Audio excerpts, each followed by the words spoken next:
Let's talk about the silent chains of unforgiveness. They're heavy, they're invisible, and most of us don't even realize we're carrying them. Unforgiveness isn't always a big, dramatic declaration of "I will never forgive you."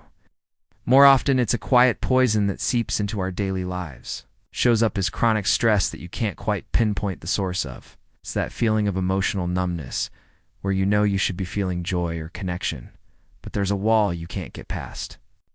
It's the reason why some of your relationships feel strained, tense, or stuck in a loop of old arguments. Think of it like this. Holding on to a grudge is like carrying a backpack full of rocks. Every single day, you strap it on and carry it around. It drains your energy, it slows you down, and it robs you of the simple joy of walking unburdened. You get so used to the weight that you forget what it feels like to be light and free. Scientifically, this isn't just a metaphor. Chronic resentment has real, tangible effects on our bodies. Studies have linked long-term bitterness to higher levels of the stress hormone cortisol, which can lead to increased blood pressure, weakened immune systems, and even heart problems. Psychologically, it keeps us tethered to the past, forcing us to relive our pain over and over again. It's preventing us from ever truly moving forward. It's a self-inflicted wound that we refuse to let heal. So how do we break free? The answer lies in the act of surrender. But let's be very clear about what forgiveness is and what it isn't. Forgiveness is not about condoning a harmful act. It's not about saying what you did was okay. It's not about letting someone off the hook or even necessarily reconciling with them. Forgiveness is a deliberate, internal act of release that you do for your own well-being. It is you deciding to put down that backpack of rocks, not for the person who put them there, but for you. It's a declaration that you will no longer allow the past to control your present and your future. The first step in this journey is simply identifying who or what needs forgiving. Take a quiet moment and think. Is it a parent, a former friend, an ex-partner? And here's the one most of us miss. Is it yourself? Self-forgiveness is often the heaviest rock in the bag. We hold ourselves to impossible standards and beat ourselves up for past mistakes long after everyone else has moved on. Forgiving yourself for not knowing better at the time, for making a mistake. For being human, this is a crucial foundational starting point. Without it, forgiving others is nearly impossible. Another huge misconception is that forgiveness is a one-time event, like flipping a switch. It's not. Forgiveness is a practice, a choice we have to make repeatedly. Some days it will feel easy, and other days the old feelings of anger or hurt might creep back in. That's okay. The practice is about gently redirecting yourself back to the choice to release, again and again. It's a muscle you strengthen over time. Each time you choose forgiveness over resentment, you become stronger, lighter, and freer. Now, let's explore the transformative journey to peace that this practice unlocks. I've known people, and maybe you have too, who have experienced profound, life-altering shifts after embracing forgiveness. I'm thinking of a woman who was consumed by bitterness after a messy divorce. Her health was failing, her business was struggling, and she was isolated. Through a long and difficult process, she chose to forgive her ex-husband, not for him, but to reclaim her own life. Almost immediately, she said it felt like the color returned to her world. Her chronic migraines lessened, she started connecting with friends again, and new opportunities began to flow her way.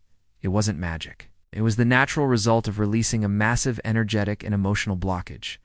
When we release those old, heavy emotions of anger, resentment, and blame, we create space.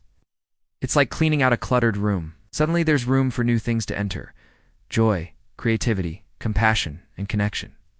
Think about it. It's hard to feel genuine happiness when a part of your mind is constantly replaying an old hurt. It is difficult to be open to new relationships when you're still carrying the wounds from old ones. Forgiveness clears the emotional slate. Immediate benefits are often a sense of relief, like a deep exhale you didn't know you were holding. Long-term, people report reduced anxiety, better sleep, improved relationships, and a much deeper sense of self-acceptance and inner peace. You stop being a victim of your past and become the creator of your future. This powerful act of forgiveness is also deeply connected to our spiritual well-being. This isn't tied to any one religion. It's a universal spiritual principle you can find at the heart of countless belief systems. The core idea is that by extending grace to others, and just as importantly, to ourselves, we align with a higher frequency, a divine flow. Think of your heart like a channel.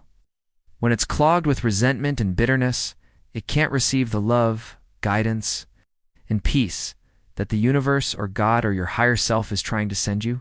Holding on to unforgiveness is like trying to listen to a beautiful song with static blaring in your ears. When you forgive, you clear the static. A heart that is freed from the chains of resentment becomes a clear and open vessel. It becomes more receptive to subtle spiritual experiences, moments of synchronicity, intuitive nudges, feelings of profound connection and awe. You start to see the good in people more easily. You approach life with a sense of trust rather than fear. Your relationship with the divine, whatever that means to you, deepens, because you are embodying one of its highest expressions, unconditional love and grace. You stop just asking for grace and start actively participating in its flow, extending it outward, and in turn, receiving it more fully. This is where true, unshakable inner peace is found. So how can we start to embrace this life of grace and light? Let's make it practical. I want to give you a few simple, actionable steps you can integrate into your life starting today. First, try a simple journaling exercise. Write a letter to the person you need to forgive. Pour out all your anger, your hurt, your pain. Don't hold back. Then, and this is the important part, write a second letter from a place of release, stating your intention to let go for your own sake. You don't ever have to send these letters. The power is in the act of expressing and releasing. Another powerful tool is a simple meditation. Sit quietly, close your eyes, and bring the person or situation to mind. See the energetic cords that tie you to that pain. Then, in your mind's eye, visualize yourself taking a pair of golden scissors and gently, lovingly cutting those cords. As you cut each one, say to yourself, I release you with love. I release myself with love. I am free. Repeat this as often as you need to. Remember, this is an ongoing journey of self-discovery and spiritual growth, not a final destination. Be patient and compassionate with yourself. Some hurts are deeper than others and may take more time to heal. The goal isn't perfection, it's progress. The ultimate message here is simple but profound.